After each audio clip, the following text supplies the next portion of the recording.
Let's put together a binder of Flesh and Blood's Rosetta, one of my favorite looking sets in all of TCGs. As you can see here, I have two different piles of cards.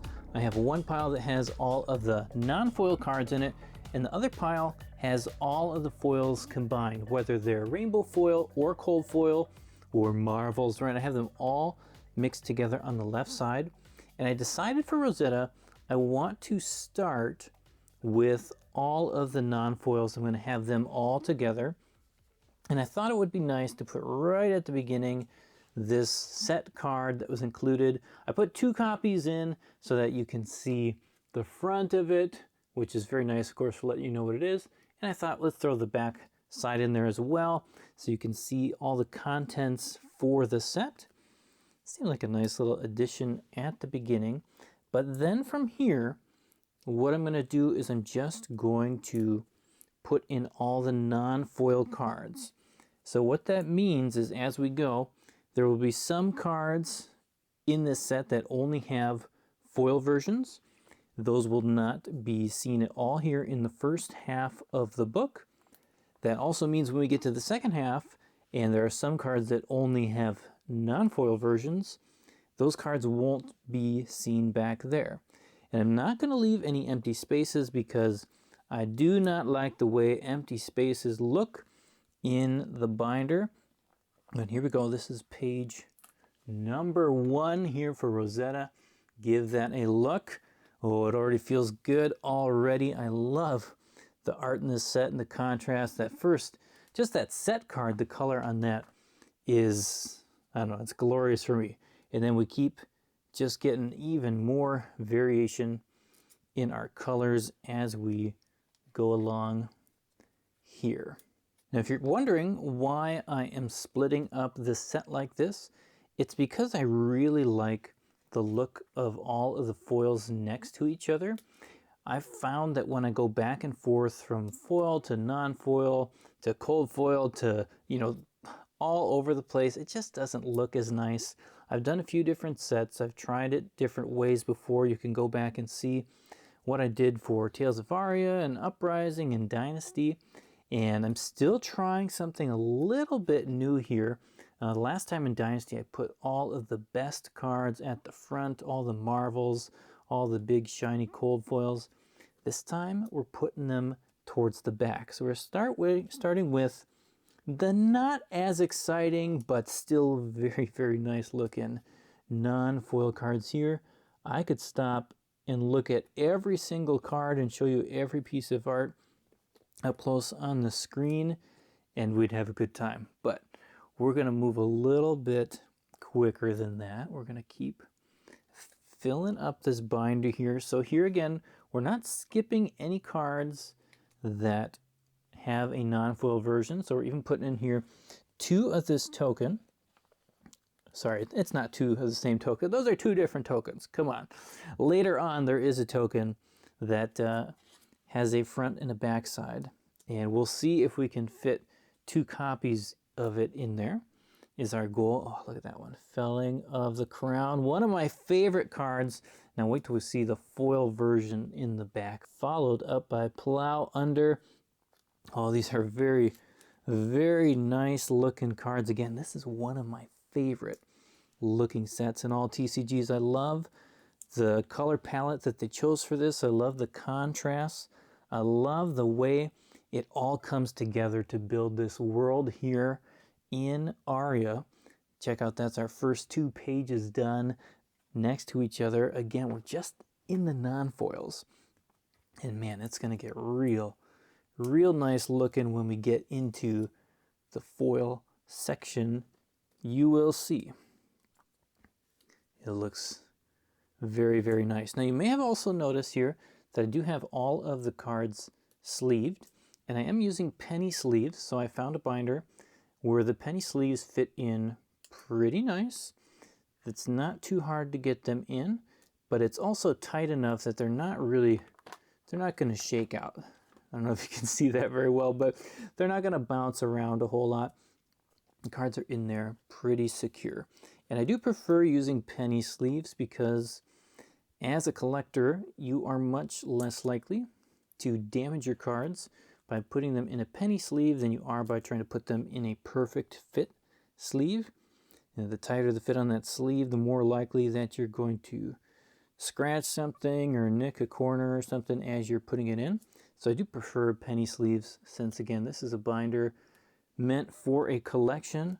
I don't plan on pulling these cards in and out for gameplay.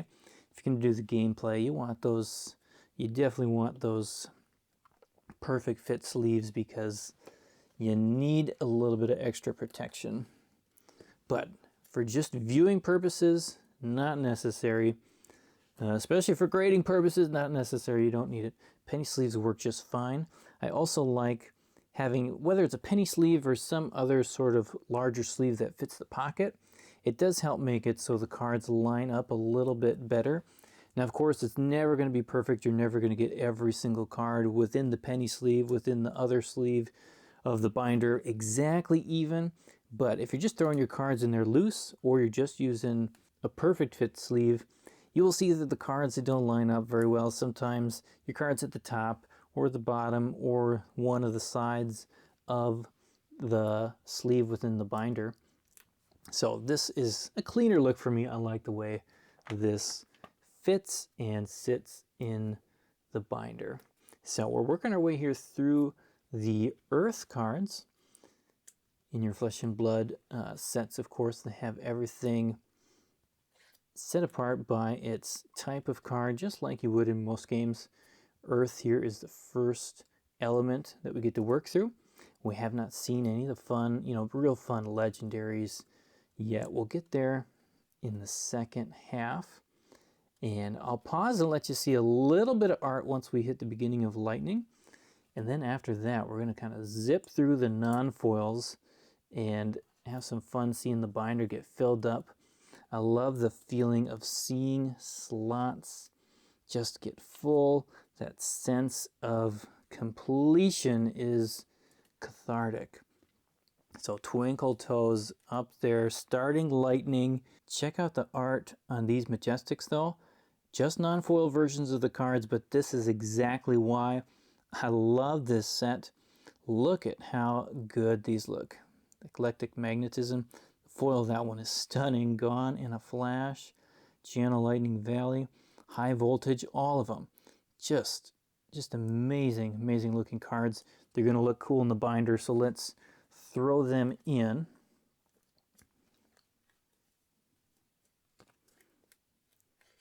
Get a nice look at that there. Unfortunately, they're not all on the exact same row, but that's okay. We like to fill it up there. It looks good. And of course, you've probably noticed by now, but we're trying to use a pretty big binder here. So we've got 4 slots in each row. I have come to kind of like using these bigger binders. You just get to see more cards at once, though it does make it a little more difficult for filming. I can guarantee you it looks better in person than whatever I can get on that camera, but we'll do our best to make it glorious. But let's go ahead, we're going to speed up and let's fill in here the non-foils so we can get looking ahead at that foil section. Man, there's some cool things in that stack I want to show you.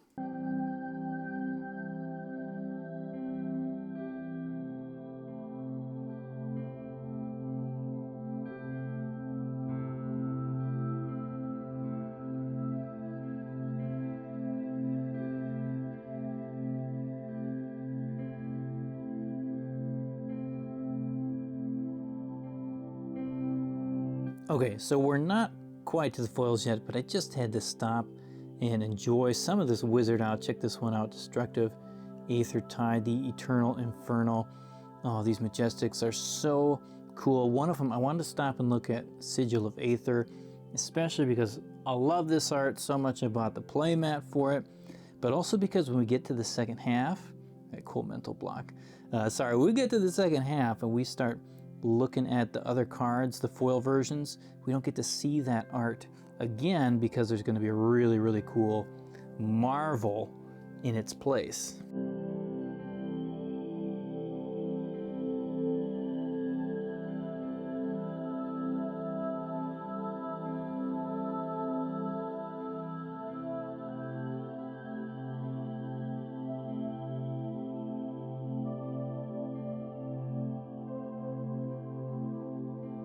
We're coming to a close on the non-foil cards here. We're moving into the expansion slot.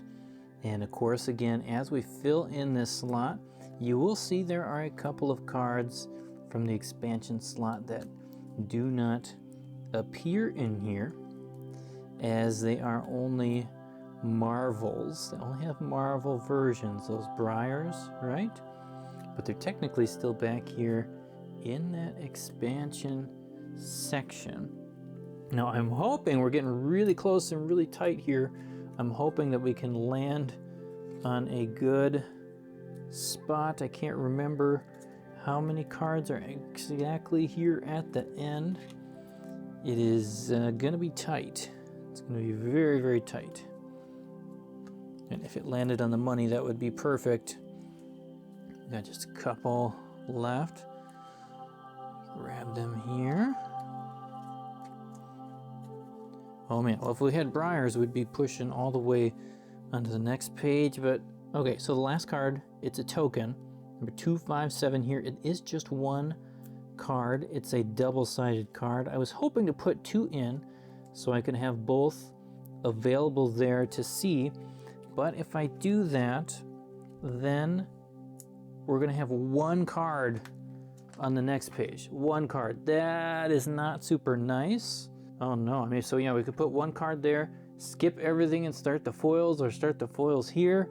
We're gonna leave it out. I don't like any gaps, and man, especially not before this beautiful, beautiful foiling. Now we're gonna get into the wild stuff. There we're throwing in the Rosetta card, but look what's coming up right behind it.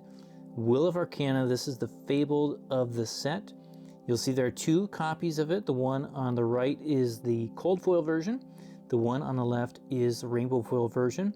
And as we do this, whenever there's a card with two versions like this, I'm gonna put in the cold foil version first, and then I'm gonna put the rainbow foil version in second, because that's how I like to do it.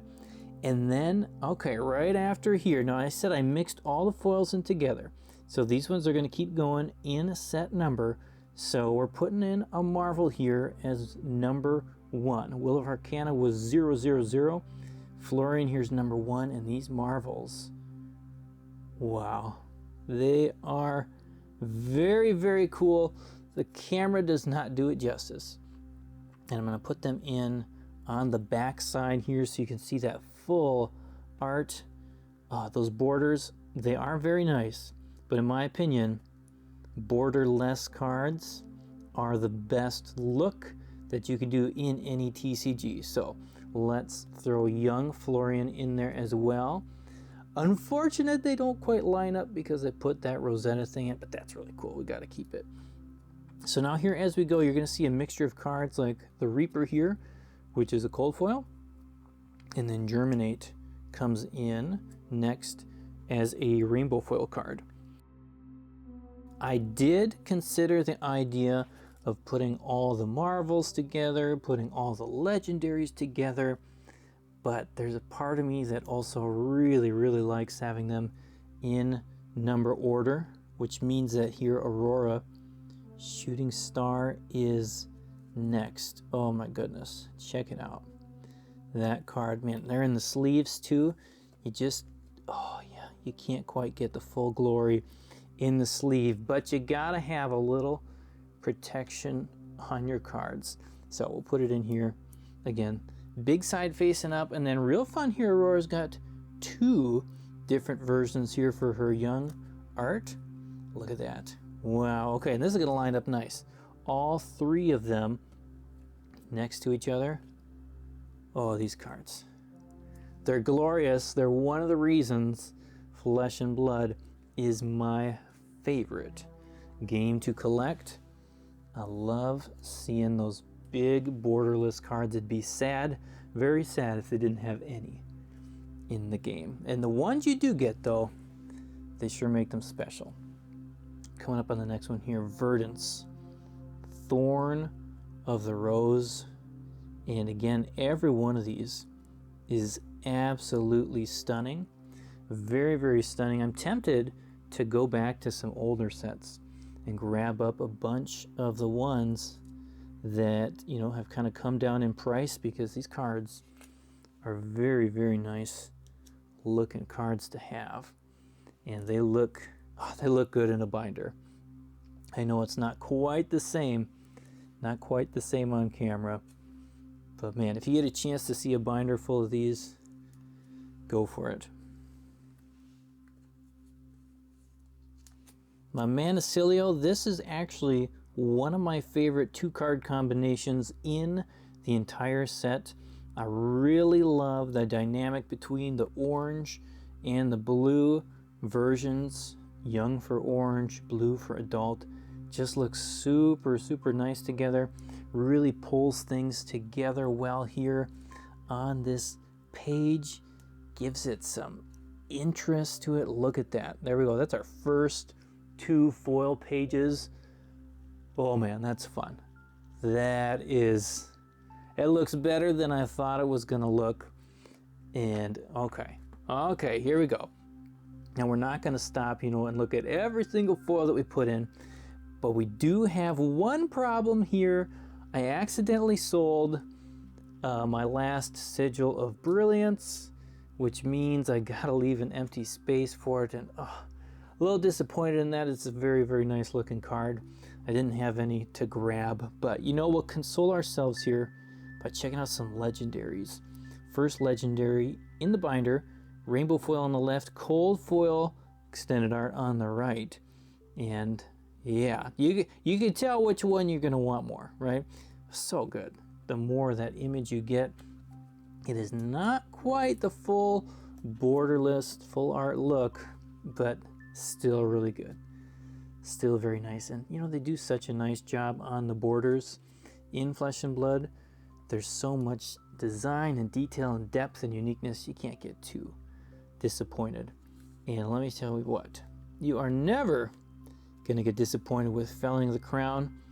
Well, if ever though there was a Majestic I wanted a full art version for, you, my friend, you are that card. Let's sneak you in there.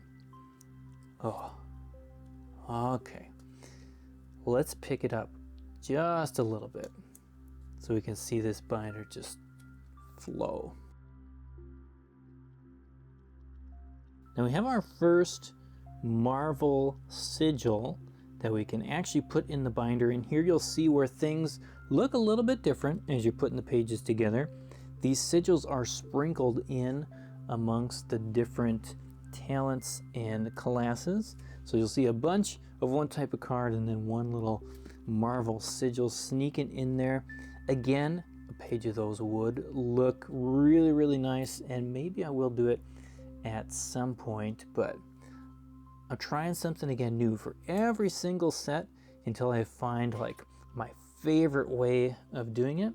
So this time we're just doing all the foils in that numerical order, and hopefully we got them all right. I double checked, I think even triple checked. It should be good. Make sure you don't get any little bends on your sleeves. Sometimes penny sleeves can be funny on you. Okay, we're moving into our next little breakup on the page here. And here you'll see this a few times where you have a Marvel sigil, and then you move into 2 legendaries and lightning greaves. One of my favorite. I still wish we could figure out some way to get some sort of extended art on that one. Where there's a will, there's a way. I think it could be done, and man, that card would look so good with just a little bit more art on there, a little bit more context, what's going on up in those clouds would be very, very nice. Here we go, Twinkle Toes starting off the next page. Again, things aren't going to line up like they did for the first time through, because some of the cards didn't have foils that had foils before, and others of them, as you can see here now, gone in a flash, the extended art version of it. Oh man, so much more going on in that picture. Such a nice looking card. Throw that in there. These foil, oh gosh, these foil Majestics. They are just They're stunning. Every card in here is stunning, but the higher rarities, they do just kind of bump it up a little bit, as they should. They look good. I'm just saying, they look very, very good.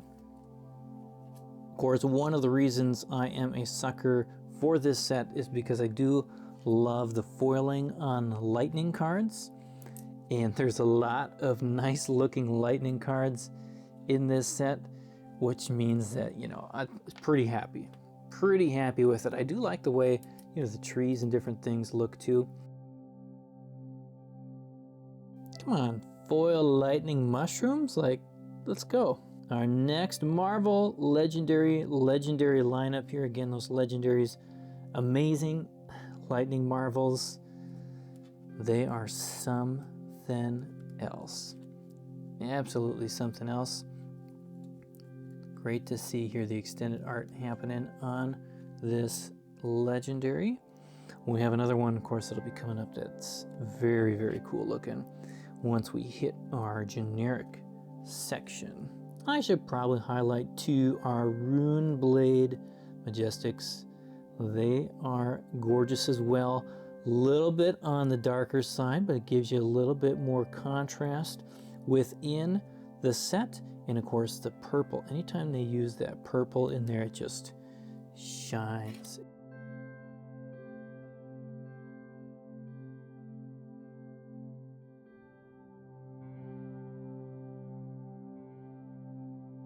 Now we have to stop here at this next section because look at these wizard cards. I'll give you a little bit more of just that color. Oh, so you take it out of that sleeve there and whew, come on, Aether Bindings of the Third Age, all the blue, the purple, it's just the armor on it, the lighting, everything is gorgeous. The perspective is nice. But oh, come on, give us a little bit more of that perspective, more of what's going on there. Oh my goodness, we're so close, but it still looks so good. Let's get that in there. Cold foil first, then rainbow foil, which actually reminds me, did I get that wrong? Oh, I got it wrong here. I need to flip those. Come on. Come on. Wrong in two places.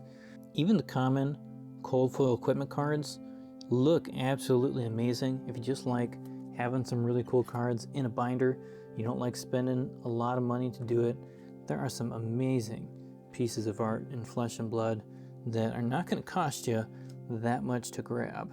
Now here, okay, as we were talking about before with our Wizard Majestics, foiling amazing, there we go, full extended art. And then that sigil of Aether, Marvel.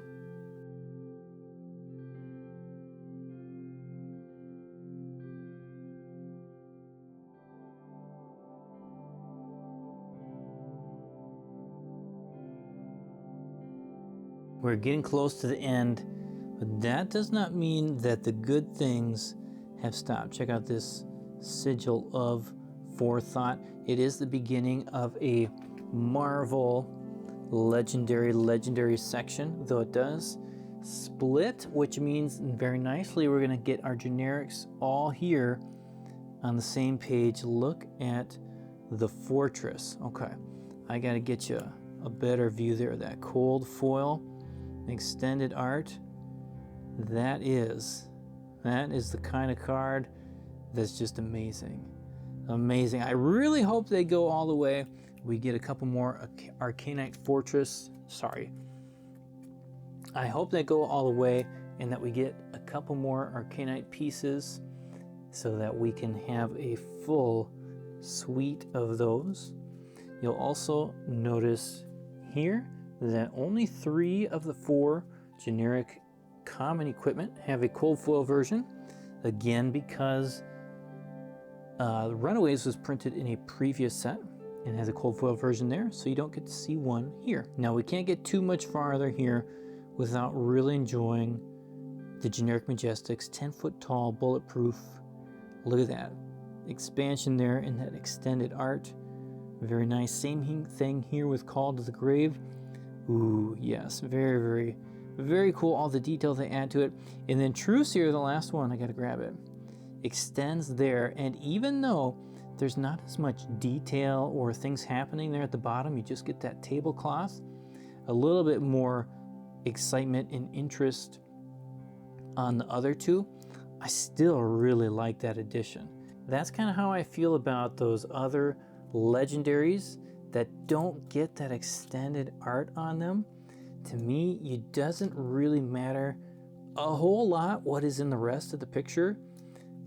You can find something to add in there that just gives the image more depth, more interest, more engagement. We get a couple of nice sigils here right next to each other. And we finish out the generics, which means now we're going to move into the expansion slot.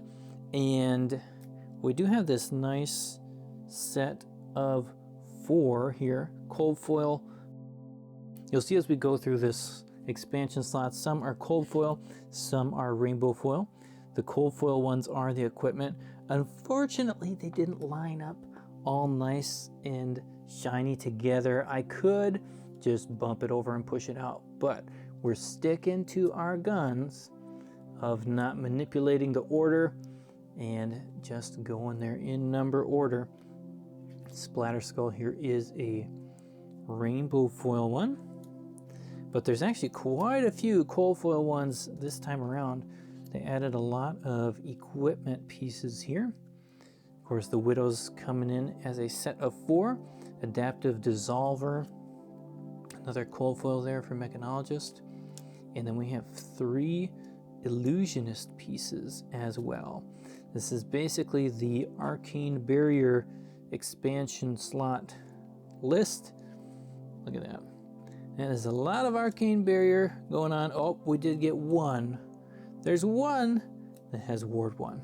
I'll give Dusty a close-up because the foiling is really, really nice on this one. And I believe that was one of the Majestics I actually got the fewest foils with, unfortunately. We'll sneak in Regrowth, and then we have Marvel Briar, our last 2 cards. Marvel Briar and Briar Warden of Thorns. Of course, again, that border, very nice, looks great on the front. But this is so good on the back with that full art. Just looks amazing. I love that you get both versions of it. You can flip back and forth. If you're gonna do a 2-sided card, in my opinion, make the 2 sides different enough and unique enough that it feels really good. Having that double side action going on. And unfortunately, we do not have a Rosetta Thorn. We did not open one in all the madness. And we were thinking about that thorn, which prevented us from putting these in the right way. So we'll flip those quick, just for fun and excitement. And then we'll go back to the beginning and give you a nice little walkthrough of the entire binder.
If you enjoy binder videos like this, punch that like button so that I know you want to see more content like this.